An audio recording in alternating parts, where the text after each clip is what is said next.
तयार आहे आपली चंपाकळी। सोनचाफ्याचं फूल सगळ्यांना आवडतं, त्याचा सुगंध आवडतो, त्याचा रंग आवडतो, तशाच या सुंदर दिसतात। अशा आकाराची पोळी लाटून घ्यायची आहे। साईडचा कडा सोडलाय आणि सेंटरला आपण जेवढ्या जवळ जवळ आपण कापणार तेवढ्या लेयर्स जास्त पडतील।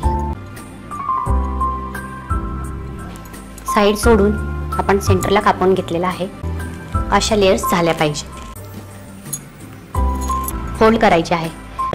काट गोल गोल फिरवत शेवटच्या लेयर पर्यंत आणायचे। ही लेयर आल्यावर शेवटची जी लेयर आहे त्याच्या आतमध्ये ही लास्ट वाली लेयर टाकायची आहे, म्हणजे ते पॅक होतं।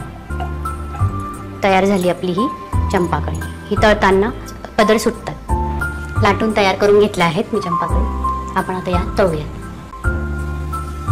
अशा गुलाबी रंगावर तळून घ्यायच्या आहेत। अशा आपण सगळ्या तळून घेऊया।